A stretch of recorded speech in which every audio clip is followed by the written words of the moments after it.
오늘 우리에게 주시는 하나님 말씀은 시편 44편 9절에서 26절 말씀입니다. 그러나 이제는 주께서 우리를 버려 욕을 당하게 하시고 우리 군대와 함께 나아가지 아니하시나이다. 주께서 우리를 대적들에게서 돌아서게 하시니 우리를 미워하는 자가 자기를 위하여 탈취하였나이다. 주께서 우리를 잡아먹힐 양처럼 그들에게 넘겨주시고 여러 민족 중에 우리를 흩으셨나이다. 주께서 주의 백성을 헐값으로 파시며 그들을 판 값으로 이익을 얻지 못하셨나이다. 주께서 우리로 하여금 이웃에게 욕을 당하게 하시니 그들이 우리를 둘러싸고 조소하고 조롱하나이다. 주께서 우리를 뭇 백성 중에 이야깃거리가 되게 하시며 민족 중에서 머리 흔듦을 당하게 하셨나이다. 나의 능욕이 종일 내 앞에 있으며 수치가 내 얼굴을 덮었으니 나를 비방하고 욕하는 소리 때문이요 나의 원수와 나의 복수자 때문이니이다. 이 모든 일이 우리에게 임하였으나 우리가 주를 잊지 아니하며 주의 언약을 어기지 아니하였나이다. 우리의 마음은 위축되지 아니하고 우리 걸음도 주의 길을 떠나지 아니하였으나 주께서 우리를 승냥이의 처소에 밀어넣으시고 우리를 사망의 그늘로 덮으셨나이다. 우리가 우리 하나님의 이름을 잊어버렸거나 우리 손을 이방신에게 향하여 폈다면 하나님이 이를 알아내지 아니하셨으리이까. 무릇 주는 마음의 비밀을 아시나이다. 우리가 종일 주를 위하여 죽임을 당하게 되며 도살할 양같이 여김을 받았나이다. 주여 깨소서. 어찌하여 주무시나이까. 일어나시고 우리를 영원히 버리지 마소서. 어찌하여 주의 얼굴을 가리시고 우리의 고난과 압제를 잊으시나이까. 우리의 영혼은 진토 속에 파묻히고 우리 몸은 땅에 붙었나이다. 일어나 우리를 도우소서. 주의 인자하심으로 말미암아 우리를 구원하소서.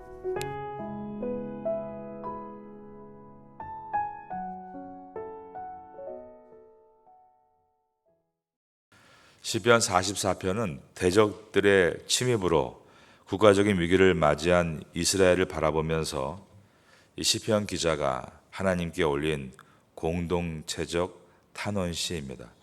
시편 42편과 43편이 고라 자손이 개인의 아픔에 대한 탄원이었다면 이 44편은 고라 자손이 국가의 공동체적인 문제를 하나님 앞에 탄원으로 올려드리는 시라고 말할 수 있습니다.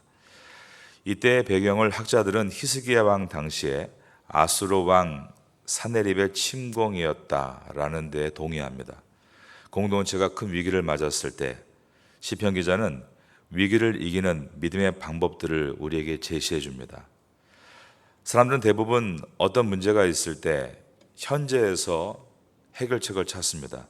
지금 우리가 무엇을 해야 이 문제를 해결할 수 있을까?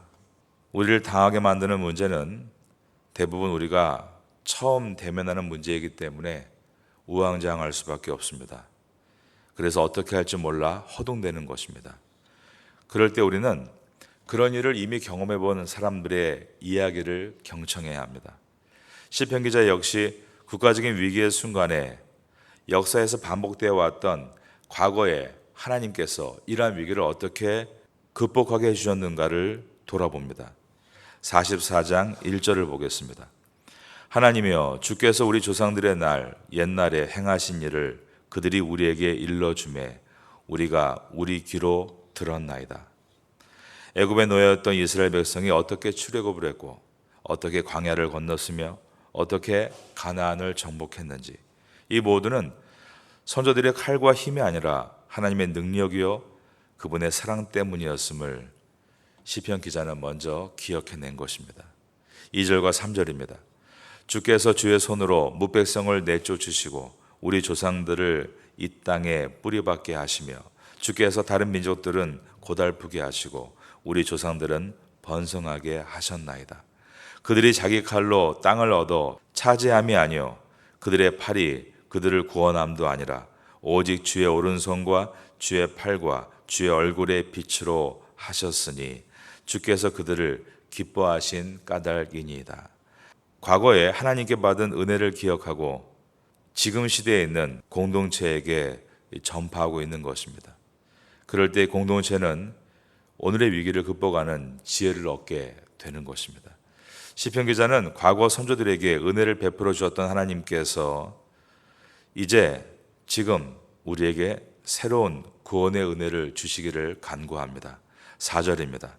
하나님이여 주는 나의 왕이시니 야곱에게 구원을 베푸소서. 하나님이 나의 왕이십니다라는 고백은 인간을 의지하지 않고 오직 하나님만을 의지하겠다는 믿음의 고백입니다.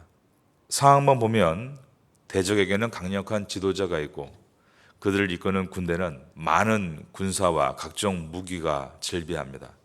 이에 반해서 자기들의 국가는 비견될 만한 것이 아무것도 없습니다. 과거 선조들의 상황도 이와 비슷했었습니다. 애굽의 고센 땅에 있는 이스라엘 조상들은 결코 애굽의 손에서 빠져나갈 힘이 없었습니다. 비록 출애굽을 했었어도 이스라엘 조상들은 거대한 몸집을 가지고 있는 아낙 자손이 지키고 있는 여리고 성을 무너뜨릴 능력이 없었습니다.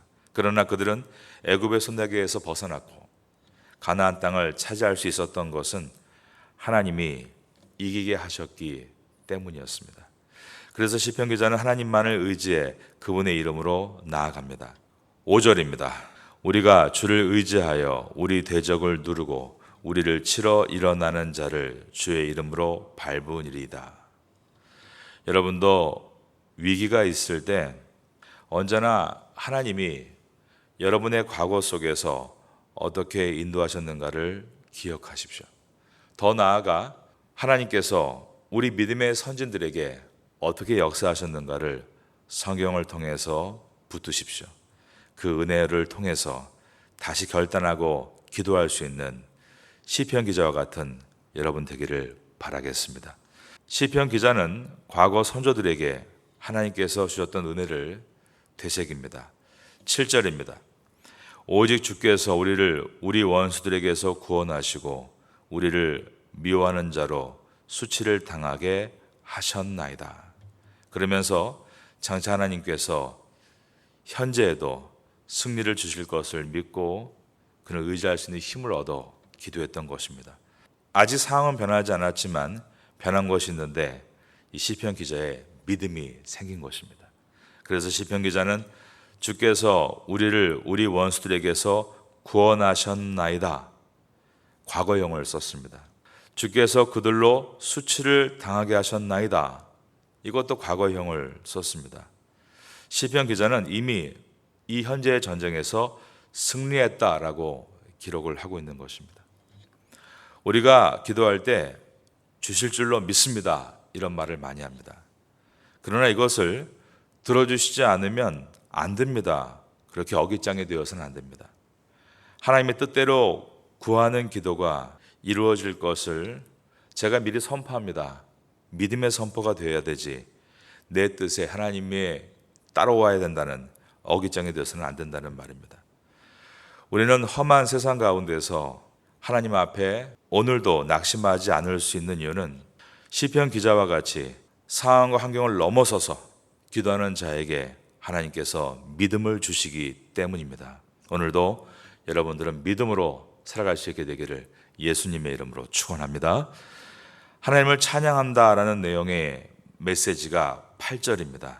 우리가 종일 하나님을 자랑하였나이다. 우리는 하나님의 이름에 영원히 감사하리이다. 가로 열고 셀라. 이 셀라는 잠깐 숨을 쉬고 지나가라는 것이기 때문에 읽지는 않습니다.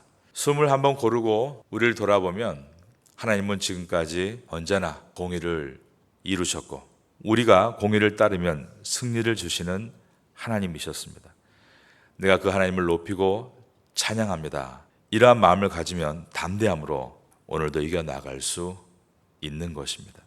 믿음은 현 시점의 결과가 아니라 하나님의 때를 기다리는 것임을 잊지 마시기 바랍니다. 우리는 여러 가지 어려운 상황들에 놓여 있습니다. 이로 인해서 혼란스럽고 우리의 살림살이도 여간 녹록지 않은 것이 현실입니다. 이 같은 현실에서 우리가 그저 미래를 생각하면 답이 없는 듯 숨이 막힐 수 있습니다. 그러나 하나님의 과거를 기억하고 21번 고르고 셀라, 그리고 여기까지 도우신 하나님의 은혜가 어떠했는가를 묵상하면 다시 하나님을 의지할 믿음이 생깁니다. 상황은 변하지 않았지만 믿음이 있으면 태산 같은 문제도 그 산을 옮길 수 있게 되는 것은 하나님은 지금도 살아계셔서 믿음 있는 성도와 함께 하시기 때문입니다. 주님으로 나아갈 때에 우리는 승리를 미리 선포할 수 있게 된다는 것을 기억하고 시편 기자와 같이 우리도 주님을 노래하고 찬양하는 하루가 되면 좋겠습니다. 그런데 이제 후반부에 보면 또 언제 그랬냐는 듯이 하나님의 침묵에 대해서 원망을 합니다. 9절입니다. 그러나 이제는 주께서 우리를 버려 욕을 당하게 하시고 우리 군대와 함께 나아가지 아니하시나이다. 우리의 삶도 이와 같을 때가 많습니다. 믿음으로 이길 것만 같다가도 계속된 하나님의 침묵에 좌절하고 하나님께 원망의 화살을 쏘아댈 수 있는 것입니다. 9절부터 시편 기자는 침묵하시는 하나님께 우리가 어떻게 반응해야 하는지에 초점을 둡니다. 시편 기자는 전쟁의 패배에 약탈당하고 백성의 노예로 끌려가 조롱당하는 현실을 직면하면서 하나님께 간구하고 있습니다. 그런데 이 내용을 보면 마치 모든 책임을 하나님께 전가하는 것처럼 보입니다. 9절에 주께서 우리를 버려 욕을 당하게 하시고 10절에 주께서 우리를 대적들에게서 돌아서게 하시니 우리를 미워하는 자가 자기를 위하여 탈취하였나이다. 11절에 주께서 우리를 잡아먹힐 양처럼 그들에게 넘겨주시고 라고 했습니다. 그리고 12절에서는 주께서 주의 백성을 헐값으로 파시며 그들을 판값으로 이익을 얻지 못하였나이다. 13절에 주께서 우리로 하여금 이웃에게 욕을 당하게 하시니 그들이 우리를 둘러싸고 조소하고 조롱하나이다. 14절입니다. 주께서는 우리를 무백성 중에 이야기거리가 되게 하시며, 이처럼 시편 기자는 계속 주께서 이렇게 하셨습니다. 주께서 이렇게 하신 것입니다. 이 표현을 반복하면서 하나님의 잘못을 조목조목 따져가고 있습니다. 이러한 시편 기자의 태도가 몹시 불경스러워 보입니다. 그런데 이것은 고난 가운데 있는 우리들의 모습이기도 합니다. 현재 심한 고난을 겪고 있는 분들이 있다면 아마 공감할 이야기들일 것입니다. 하지만 중요한 것은 주님은 대적들에게 비방과 욕을 먹고 수치를 당한 이 시편 기자의 원망을 다 받아주고 있으시다는 사실입니다. 15절에 나의 능력이 종일 내 앞에 있으며 수치가 내 얼굴을 덮었으니 나를 비방하고 욕하는 소리 때문이요 나의 원수와 나의 복수자 때문이니이다. 시편 기자의 모든 원망을 하나님께서 다 받아주고 계시다는 것입니다. 시편 기자는 침묵하시는 하나님을 원망하며 기도했지만 그 기도 속에서 나의 기도를 들어주시는 하나님을 만난 것입니다. 바로 이러한 내용이 욥기서죠. 욥기서에서도 욥이 하나님 앞에 간절히 기도하는데 하나님이 욥기서의 상반부에서 아주 많은 분량에서 침묵하십니다. 그것은 하나님께서 욥을 외면하신 것이 아니라 지금 욥의 기도를 들어주고 계신 것이었습니다. 여러분, 우리가 하나님 앞에서 기도할 때 하나님께서 우리에게 기도의 응답을 해주셨다. 귀한 일입니다. 그런데 하나님이 우리의 기도에 기도 응답을 주시는 것도 귀한 일이지만 하나님께서 지금 우리의 기도를 들어주시는 것도 너무나 귀한 일인 것입니다. 많은 성도가 자기가 원하는 상황에서 자기가 원하는 하나님을 만나려고 합니다. 그러나 하나님은 우리가 원하지 않는 상황에서도 일하시는, 우리가 생각하는 것보다 훨씬 크신 하나님이신 것입니다. 여러분, 하나님의 침묵은 부재와 무능이 아닙니다. 하나님의 침묵은 우리가 좁은 믿음에서 더 넓은 믿음으로 나가게 하기 위한 하나님의 기다림입니다. 시편 기자는 도저히 자신들이 처한 공경을 받아들일 수가 없었습니다. 왜냐하면 주님을 잊은 적도, 주님의 언약을 어긴 적도 없고 마음으로 주님을 배반한 적도 없으며 주님의 길을 떠난 적도 없기 때문입니다. 17절과 18절의 고백입니다. 이 모든 일이 우리에게 임하였으나 우리가 주를 잊지 아니하며 주의 언약을 어기지 아니하였나이다. 우리의 마음은 위축되지 아니하고 우리의 걸음도 주의 길을 떠나지 아니하였으나. 이렇게 우리가 어떠한 어려움에도 하나님 앞에 나와 기도하고 주님의 길을 걷지 않았습니까? 그런데 왜 우리 민족의 현실은 이렇게 고난과 괴로움 투성입니까? 19절입니다. 주께서 우리를 승냥이의 처소에 밀어 넣으시고 우리를 사망의 그늘로 덮으셨나이다. 우리는 고난을 당할 때 이와 같이 답을 찾기 위해 참 많이 고민합니다. 왜 하나님은 이런 고통스러운 현실을 허락하시는가? 내가 무슨 잘못을 했기에 이런 고난을 당하는가에만 매몰되면 답을 찾을 수가 없습니다. 20절부터 봅니다. 우리가 우리 하나님의 이름을 잊어버렸거나 우리 손을 이방신에게 향하여 폈다면 하나님의 일을 알아내지 아니하셨으리이까. 무릇 주는 마음의 비밀을 아시나이다. 바라보는 지경을 좁게 하면 우리가 당하는 고난밖에 보이지 않는 것입니다. 시편 기자는 고난의 상황을 조금도 꾸미지 않고 원망을 쏟아냅니다. 22절에 보면 우리가 종일 주를 위하여 죽임을 당하게 되며 도살할 양같이 여김을 받았나이다. 이 말의 표현은 모든 일이 하나님 때문이고 주님이 주무시고 일하시지 않은 결과라고 말을 합니다. 24절입니다. 어찌하여 주의 얼굴을 가리시고 우리의 고난과 압제를 잊으시나이까? 하나님께서 주무시고 졸기 때문에 이런 것 아닙니까? 이러한 불경한 기도를 하나님이 들어야 될 이유는 없습니다. 하나님은 언제나 우리에게 가장 좋은 것을 주시는 선하신 하나님이시기 때문입니다. 그런데 오늘 이 시편에 보면 하나님께서 이 모든 원망을 가만히 다 듣고 계시다는 것입니다. 그저 어린 자식이 사정을 잘 몰라 쏟아내는 말을 불쾌하게 듣지 않고 오히려 자녀의 마음을 풀어주기 위해 다 듣고 있는 부모와 같이 말입니다. 많은 성도가 기도할 때 너무나 자기 검열을 많이 합니다. 그래서 정제된 언어로만 기도하려고 합니다. 그러니까 기도에도 답답하고 하나님과 인격적인 대화를 나누지 못합니다. 하나님의 침묵이 우리의 기도를 들으시기 위한 것이라면 우린 좀 더 솔직하고 있는 그대로, 그래서 내 원망과 분노를 비워내야 합니다. 그래야만 그 다음부터 하나님이 정말 말씀하시려는 그 음성을 들을 수 있기 때문입니다. 바로 이것이 요나 선지자가 경험했던 이야기입니다. 자기가 복음을 전한 대로 니느웨가 망하지 않자 한참 원망의 기도를 했습니다. 그러자 하나님께서 박넝쿨 하나를 그의 머리 위에 씌워 주셨습니다. 그러자 또 기분이 좋은 겁니다. 룰루랄라. 그런데 그 박넝쿨을 또 금세 사라지게 하셨습니다. 그러자 그 원망과 분노가 또 터져 나오기를 시작합니다. 이 원망과 분노는 여러 가지였습니다. 그 당시에 유명했던 요나 선지자가 자신이 말한 대로 되지 않는 것에 대한 분함이었고, 자기가 볼 때 분명히 하나님은 이 아수르의 수도인 니느웨를 들어서 오늘 본문과 같이 시편 기자가 있었던 시대에 재앙의 불쏘시개로 북이스라엘을 칠 것으로 보여지는데 왜 나에게 이러한 어려운 일을 맡기시는가? 이왕 맡기시는 거 멋지게 예언하고 멋지게 성취될 일을 맡기셔야지 왜 나에게 이렇게 성취도 되지 않고 또한 우리 민족을 어렵게 하는 일들을 맡기시는가? 그러한 불만이 막 터져 나오고 있습니다. 여러분, 인간이요 다 비슷합니다.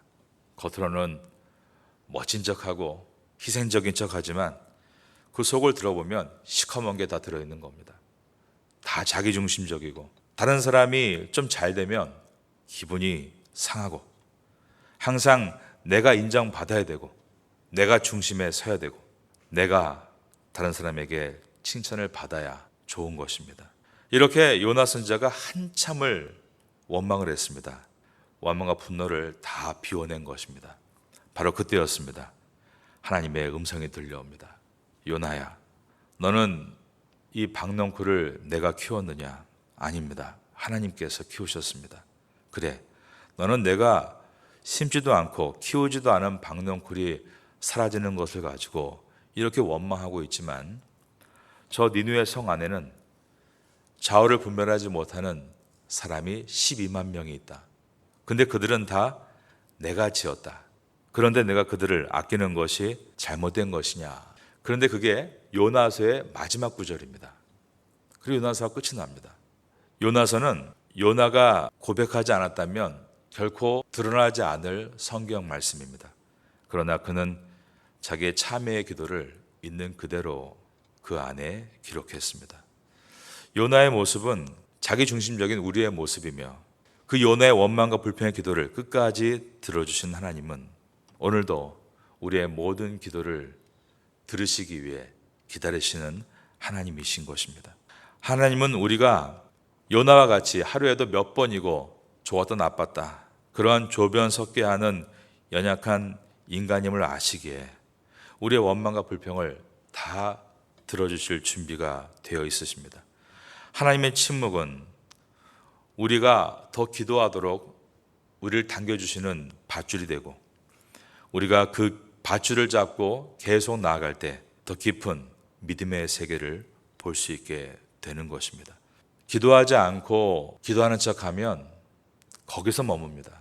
그러나 정말 기도의 사람이 되어 깊이 기도하면 우린 요나와 같이 나는 정말 부끄럽고 아무것도 아닌 자임을 깨닫게 됩니다. 그런데 그렇게 내가 아무것도 아닌 자인 것을 깨닫게 되는 순간부터 하나님의 역사가 시작이 되고 나는 점점 주님께서 기뻐하시고 주님이 사용하시기에 부족하지 않은 자로 준비되어 갈 수 있는 것입니다.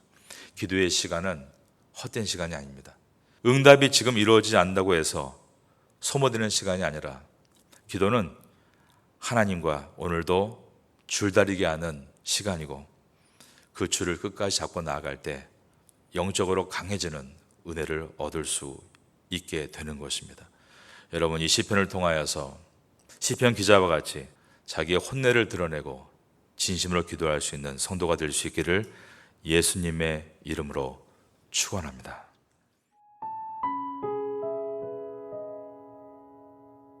지금은 함께 기도하는 시간입니다. 3월의 공동 기도 제목은 첫째, 말씀과 기도의 자리에 서게 하소서. 둘째, 사랑과 섬김의 자리에 서게 하소서. 셋째, 고난주간 말씀 사경회를 잘 준비하게 하소서. 넷째, 부활주일 세례 예식을 잘 준비하게 하소서. 말씀을 붙잡고 기도하는 귀한 시간 되시기를 소망합니다.